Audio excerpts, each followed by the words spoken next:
자, 우리 어제는 특별히 그리스도의 어떠하심에 대해서, 그리스도가 어떠한 분이신가에 대해서 말씀을 나눴습니다. 그리스도는 바로 우리가 믿는 우리 하나님이자 우리의 주님이신 줄 믿습니다.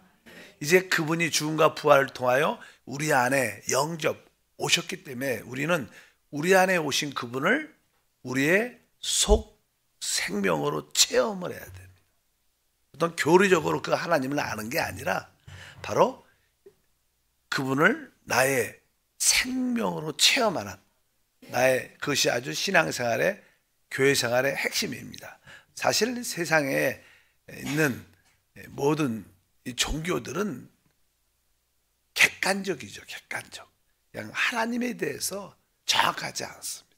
그냥 하나님은 뭐 우리가 이슬람도 알라 신이 있지만 하나님을 알 수 없습니다. 모든 것이 그분의 그 알라 뜻대로 이루어지는 것이고 모든 것이 그분에 대해서는 계시되어 있지 않습니다. 그러나 우리 하나님, 우리 주 예수 그리스도 하나님은 하나님 말씀에 그분 자신을 온전히 계시하셨고 또 그분은 또 객관적인 것을 넘어서 그분은 주관적으로 또 우리 안에 오신 생명이신 그리스도십니다. 그러면 생명으로 오신 그리스도를 우리의 나의 속 생명으로 체험해야 하는 것이 신앙생활의 관건인 것을 분명히 알아야 될 줄 믿습니다. 우리가 우리 안에 이 그리스도를 생명으로 체험할 때 우리는 내적인 어떠한 느낌들이 다양합니다. 실제로 이제 요한복음 1장 1절과 4절에 태초에 말씀이 계시니라 이 말씀이 하나님과 함께 계셨으니 이 말씀은 곧 하나님이시라 그 안에 생명이 있었으니 이 생명은 사람들의 빛이다. 여기에 태초에 말씀이신 그리스도가 계셨는데 그분이 하나님이신데 그 안에 뭐가 생명이 있었다. 이렇게 하면 생명이 있었다. 그러니까 그리스도가 곧 뭐라는 거예요? 생명이시라고 말씀을 합니다. 그래서 이 생명은 항상 우리가 이 생명과 자연스럽게 하는 어떠한 교통을 갖게 됩니다. 그분이 우리 안에 온 것은 우리와 이렇게 교제, 어떠한 사귐을 갖기 위한 것입니다. 그래서 그냥 오셨겠죠. 여러분들도 뭐 이게 어떤 친구네 집이나 아는 동료의 집에 갔을 때 왜 어떤 교제하러 가잖아. 교제. 그분도 우리 안에 오신 것은 바로 어떤 교통과 사귐을 위한 것인데 그냥 그 교통과 사귐에 대해서 나는 설명을 쭉 합니다. 우리 요한 1서 나오죠. 1절부터 태초부터 있는 생명의 말씀에 관하여는 우리가 들은 바요 눈으로 본 바요 자세히 보고 우리 손으로 만진 바라 이 생명이 나타내신 바 된지라 이 영원한 생명을 우리가 보았고 증언하여 너에게 전하노니 이는 아버지와 함께 계시다가 우리에게 나타내신 바 된 이신이라 우리가 보고 들은 바를 너에게 전함은 너희로 우리와 사귐이 있게 하려 함이니 우리의 사귐은 아버지와 그의 아들 예수 그리스도와 더불어 누림이라 우리가 이것을 쓰면 우리의 기쁨이 충만하게 하려 함이라. 이 생명의 말씀 그 생명을 우리 사도들이 보았고 만졌고 체험했고 우리가 그와 사귐을 갖는다. 이런 말씀을 기록하는 것은 바로 그분과 우리가 사귐을 갖기 위한 것이다. 그러면서 여기 보니까 이 사귐이라는 단어는 교통입니다. 그러니까 그분이 우리 안에 생명으로 오셨는데 이 생명과 우리가 뭐요? 교통, 사귐을 가져야 된다는 거예요. 우리가 이 그분과 이 사귐의 기본적인 교통, 사귐을 갖게 되면 우리들도 뭐 친구들과 아는 사람과 이렇게 사귐을 갖는 주된 이유는 뭐예요? 기쁘려고, 좋으려고 하는 거죠. 그러니까 사실 우리 안에 생명과의 어떠한 교통, 사귐을 가지면 가장 기본적인 전제는 기쁨이 있는 거예요. 기쁨. 그래서 오늘도 말씀해 보니까 뒤에 보셔서 우리의 기쁨이 충만하게 하려 합니다.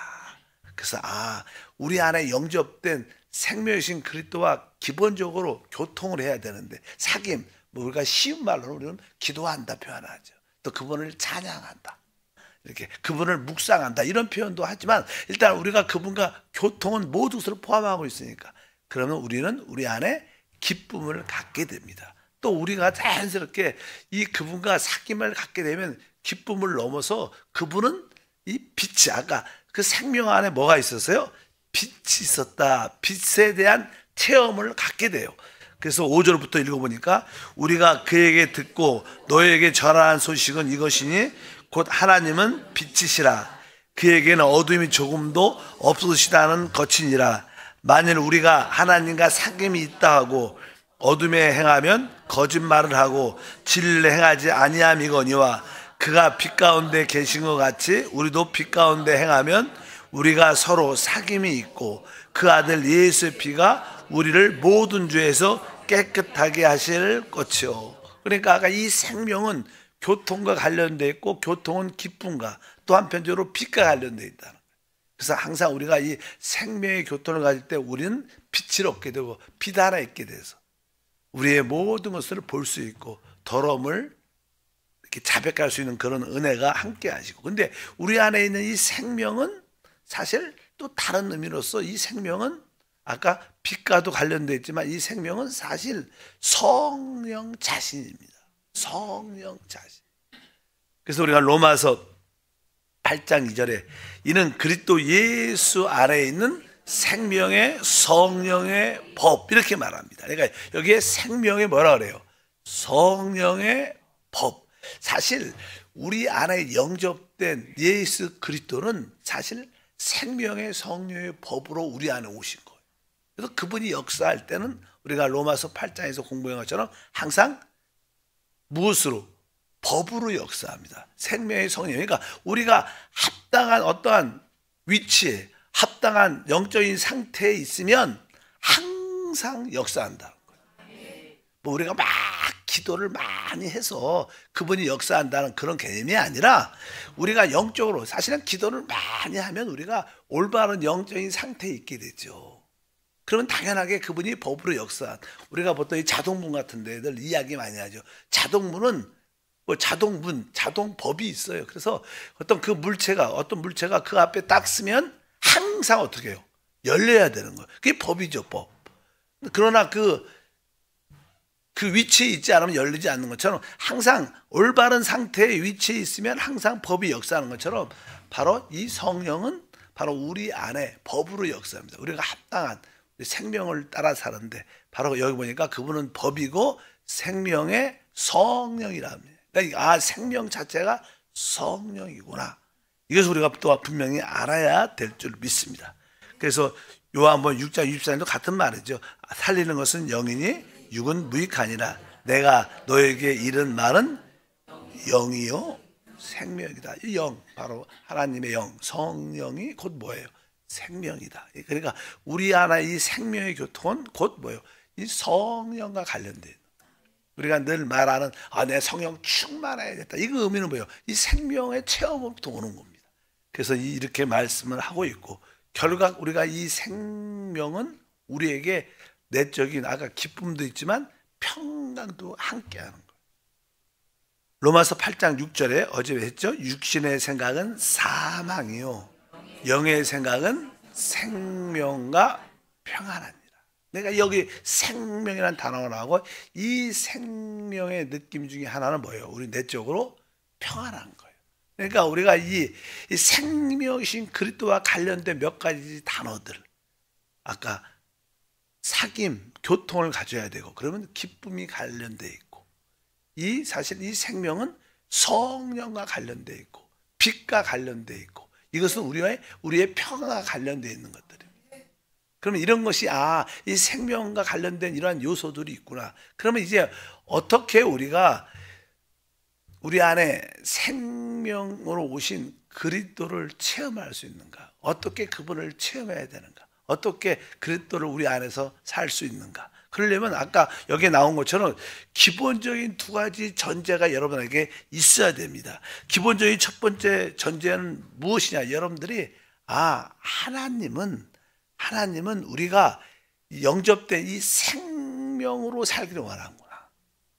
우리는 태어날 때부터 인간의 사람의 생명을 가지고 태어납니다. 우리는 이 생명에 익숙해 있어요.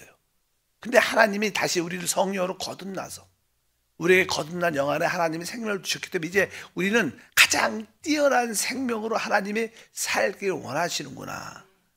이것이 하나님의 뜻이고, 근데 우리 사람들은 그게 익숙하지가 않아요. 그래서 자꾸만 자기의 생명을 따라 살려고 그래요. 자기의 생명을 따라 살려는 게 일반적인 사람들의 특징이죠. 근데 하나님은 바로 우리의 사람의 타고난 생명을 제쳐두고 이제 새 생명, 하나님의 생명을 줬으니까 그 생명을 따라 살아. 그 생명이 그리스도니까 그리스도를 따라 살기 원하는, 우리 신앙생활의 핵심이 무엇입니까? 바로 그리스도를 따라 사는 거예요. 그 생명으로 오신 그리스도를 따라 사는 줄 믿습니다. 근데 보통 이제 아까 보통 사람들은 이렇게 남자들은 이 자동차를 좋아한대요. 만약에 여러분 집 안에서 자동차를 샀다. 그러면 이제 그 자동차에 어떤 사랑과 애정과 애착이 있죠.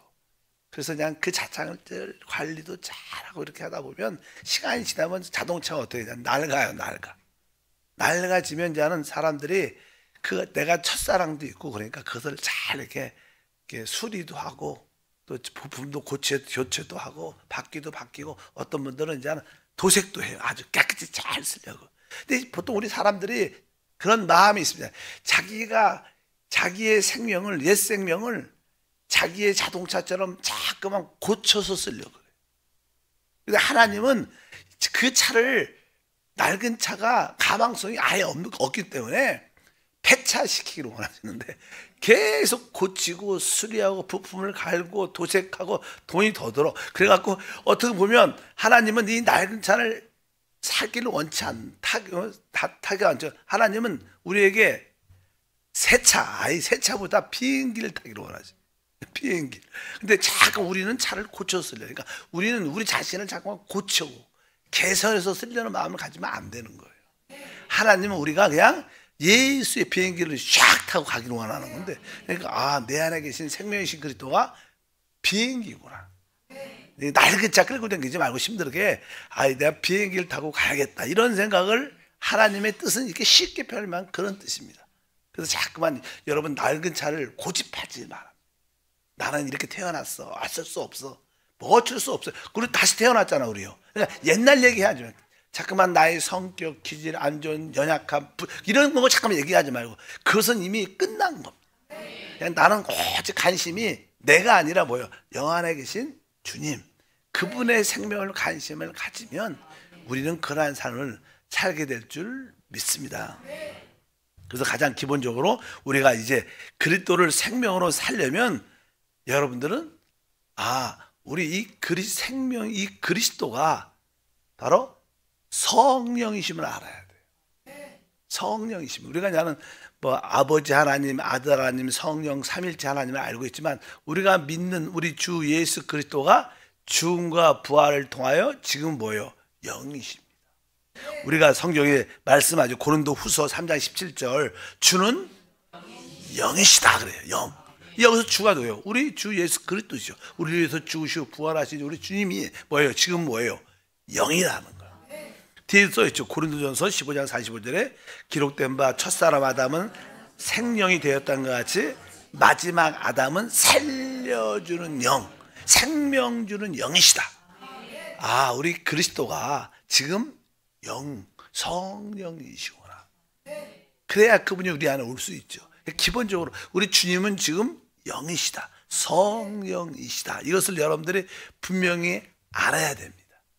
근데 이 성령이, 주님이 성령이신데, 이 성령이 곧 또 뭐예요? 생명이라는 거예요. 우리가 말하는 그 생명. 그래서 기본적인 전제는 너무 잘 알다시피 우리 주님은 성령이신데, 이 성령이 바로 생명 자체구나. 그래서 우리가 이제 우리 안에 오신 분이 그냥 그 생명 자체라는 거예요. 이제 우리가 그냥 이 생명을 따라 살아야 할 줄 믿습니다. 그래서 이 성령과 우리의 영이 한 영이 됐구나. 로마서 8장 16절에 너무나 뛰어난 말씀. 성령이 친히 우리의 영과 더불어 우리가 하나님의 자녀임을 증언하시나니. 바로 이 성령이 우리의 거듭난 영과 함께 모든 것을 함께 한다는 거예요. 우리의 신앙생활은 이 두 영, 하나님의 성령과 우리 영이 같이 협력하고 함께 역사하고 함께 연합되는 게 신앙생활입니다. 그러니까 성령과 우리의 영이 함께 모든 것을 하는 겁니다. 그래서 우리가 연합된 영이라고도 표현하죠. 그러니까 우리가 성령을 따라 행하라, 아니면 영을 따라 행하라, 이 모든 단어들은 바로 이 연합된 영을 의미하는 거예요. 이미 섞여 있죠.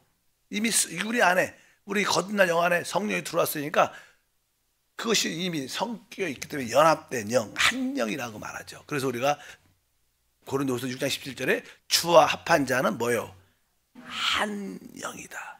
그러니까 주님이 영이시기 때문에 우리는 주님과 한 영이 될 수 있고, 그 한 영을 따라 사는 것이 우리의 신앙생활인 것을 분명히 알아야 될 줄 믿습니다. 그러면 이제 어떻게 그리스도를 따라 살 수 있는가? 아까 그분은 우리 안에 생명으로 오셨어요. 자신이라는 이 생명으로 오셨다는 그 내적인 느낌의 가장 기본적인 전제는 우리가 그냥 전기 비유를 가장 많이 해요. 전기에 어떤 코드를 꽂으면 이 전류가 이게 흐릅니다. 흘러서 그냥 그 에너지를 줍니다. 그러니까 이 전기가 이렇게 흐를 때 전류가 이렇게 흐르는 것처럼 바로 이 흐름이 있어요. 흐름. 그래서 보통 우리가 하는 교통이라 그래요. 교통. 흐름, 생명의 흐름, 교통. 이렇게 교통을 하는 것은 이렇게 흐른다는 거예요. 그러니까 더 쉬운 예는 이 사람의 피입니다. 피. 사람에게는 다 뭐가 있어? 피에 흐름이 있어요. 사람이 산다는 건 무슨 뜻이에요? 피가 순환되고 흐른다는 거예요. 만약에 피가 순환되지 않고 멈추면 그 사람은 뭐예요? 죽은 거예요. 뭐 죽었다는 것은 그분이 뭐예요? 그냥 피가 흐르지 않으면, 순환되지 않으면 죽은 거예요, 사람이. 그러니까 이 전기도 이렇게 흐를 때 전류가 이렇게 흐르면서 거기 어떤 역동적인 파워와 힘이 나타나는 것처럼, 바로 우리가 살아있다는 뜻은 뭐예요? 살아있다는 것은 피의 흐름을 갖고 있다는 거예요. 그러니까 여러분 생명이라는 것은 아까 뭐예요? 전기처럼, 피처럼 이렇게 흐름이 있어요. 그래서 생명이 살아있는 거죠. 그런 것처럼 여러분들은 내적인 생명의 흐름이 있습니다. 여러분들이 이 내적인 어떤 흐름을 느끼려고 여기에 아주 집중해야 돼. 아, 내가 영적으로 주님과 나의 관계에 뭐가 있어요? 흐름이 있구나. 그래서 보통 우리가 그냥 생명의 흐름이라 그러죠. 그러니까 뭐 다른 표현은 기름 부음이라도 표현하지만, 일단은 우리 안에 주님과 우리의 관계에 흐름이 있습니다. 근데 그 흐름을 보통 우리가 그냥 기도를 통해서 그 흐름을 체험하죠. 찬양할 때도 그 흐름을 느끼지만, 그러나 우리가 늘 영 안에 있을 때 우리는 그 흐름을 인지할 수 있다는 거예요. 그러니까 우리가 주님을 우리 내적으로 생명으로 체험한다는 것은 바로 우리 안에 있는 내적인 생명의 흐름을 따라 산다는 거예요. 적어도 여러분이 늘 내적인 그러한 흐름의 느낌은 가지고 있어야 우리 주님을 나의 속생명으로 체험할 수 있다. 아, 나에게 흐름이 있구나. 아, 만약에 내가 이 흐름을 감지하지 못한다. 잘 못하는 사람도 있죠. 잘 이렇게 아직 어리니까. 그런 인식이 없으니까. 근데 여러분들이 말씀을 듣잖아요. 그러니까 실제로 아까 피에는 흐르고, 우리가 느끼든 느끼지 않든 피는 어떻게 해요? 계속 흐르고 있어요. 이게 흐름이 없으면 죽은 거예요. 영적으로도 이 생명의 흐름을 있는데, 그 생명의 흐름을 여러분들이 아무런 느낌이 없다 그러면 영적으로 죽은 거죠. 그러니까 그리스도를 속생명으로 체험한다는 뜻은 이 내 안에 흐름이 있는데, 주님과 나의 관계의 흐름, 교통이 있는데 그 흐름을 기본적으로 인식하고 있는, 내가 이 흐름에 순종한다. 그래서 여러분 안에 어떠한 내적인 어떠한 느낌, 흐름의 느낌, 또 이것을 하라, 이거 하지 말라, 이럴 때 여러분들이 자연스럽게 그 내적인 흐름에 순종을 하면 여러분들은 기쁨이 충만해요. 여러분들 종종 그러잖아요. 종종 내적인 흐름이 느낌이나 표현, 내적인 흐름이 있는데 무엇인가를 주님이 원하신다는 내적인 흐름과 느낌을 가져요. 근데 우리는 대부분 나 그거 싫어요. 난 안 할 겁니다. 우리 대부분 거부를 많이 해요. 근데 어느 순간에 여러분들이 그런 흐름에 이렇게 기쁨으로 이렇게 순종하면요, 그냥 여러분도 모르게 그냥 기쁘고 자유하고 행복해. 근데 그 흐름에 우리가 불순종하면 무엇인가 답답하고 눌려있고 편치 않아. 그런 느낌 다 갖고 있어요. 왜? 여러분 영적으로 살아있어요. 근데 그냥 그런 말로 설명해 주는 거예요. 그래서 예를 들어서 만약에 이번에 뭐 누구를 위해서 전도하라, 아니면 뭐 이렇게 선교 헌금하라, 이런 때도 있어요. 근데 대부분 우리가 돈에 인색하니까 마음은 이번에 꼭 드리고 싶은데, 근데 자꾸만 이 순종을 잘 안 하죠. 근데 자꾸만 마음에 부담이 있으니까 그래 순종하자. 마음이 계속 순종을 딱 하고 나면 그 관계없이 순종했다는 그 사실만이야 우리 안에 뭐가 있어요? 뭐 기쁨, 자유, 평안이 쫙 찾아. 이게 뭐예요? 그 생명의 흐름 안에, 그게 뭐예요? 어떤 그리스도를 깊이 체험하는 과정입니다. 그래서 기본적으로 우리가 그리스도를 생명으로 사는 길은 다른 것이 아니라 바로 그 당연하게 주님과 우리 관계에 흐름이 있구나. 그 흐름에 우리가 어떻게 해요? 순종하는 게 그리스도를 따라 사는 거구나. 그래서 여러분 안에 진짜 다 생명의 흐름이 다 있습니다. 우리가 특별히 기도할 때 그 흐름이 좀 더 강하게 느낄 때가 많죠. 아니면 찬양할 때도, 또 말씀을 깊이 아멘하고 묵상하고 받아들일 때도 그런 느낌이 조금 강화되는데, 그럴 때 여러분들이 그 흐름에 순종하면 바로 생명이신 그리스도를 따라 사는 시작을 갖게 되는 줄입니다. 그렇게 우리는 주님을 내적인 생명으로 체험해 간다는 거예요. 그래서 기본적인 전제가 생명의 흐름에 순종하는 거예요. 여러분에게는 흐름이 있습니다. 뭐 안 흐르면 죽은 거예요. 그러니까 피가 흘러요. 여러분들 피가 아까 말한 것처럼 의식하든 피는 지금 계속 우리 온몸을 이렇게 돌고 있어요. 피가 안 돌면 그냥 뭐예요? 죽는 거죠. 죽죠, 대부분. 그렇게 죽는 거예요. 그렇게 해서 피가 멈추는가 죽는 거죠. 사람이 죽었다, 피가 순환이 안 되는. 쉽게 막. 그래서 이 피가 이게 흐르는 곳을 혈관이라, 혈관. 그래서 사람이 건강한 건, 어떤 의사가 사람이 건강한 것은 혈관이 건강한 게 건강한 거예요. 그래서 혈관 나이가 어떻게 되냐? 그 나이가 많으면 뭐 동맥경화 이런 것들은 뭐 혈관 상태가 안 좋은 거야. 그러니까 사실은 겉으로 멀쩡하고 그래도 어떤 건강한 사람들, 운동도 잘하는 사람이 그냥 한순간에 뭐예요? 탁 쓰러져 갖고 병원에 입원해갖고 움직이지 못하고 반신불수돼. 그런 거 많잖아요. 왜? 그분은 혈관이 안 좋은 거야. 흐름이 맥혔기 때문에. 그러니까 항상 여러분들이 영적인 혈관을 잘 관리, 이 흐름을 잘 느끼길 축복합니다. 하나님 감사합니다. 우리 모든 성도들이 그리스도를 속 생명으로 체험할 수 있도록 그 내적인 그 주님과의 우리 관계의 흐름에 주의하게 하시고, 그 흐름을 따라 순종하는 신앙생활을 갖게 하옵소서. 주님이 우리의 생명 되시고 그 생명이 영과 하나님의 말씀임을 감사하고 귀한 예물 드립니다. 예수 이름으로 기도합니다. 아멘.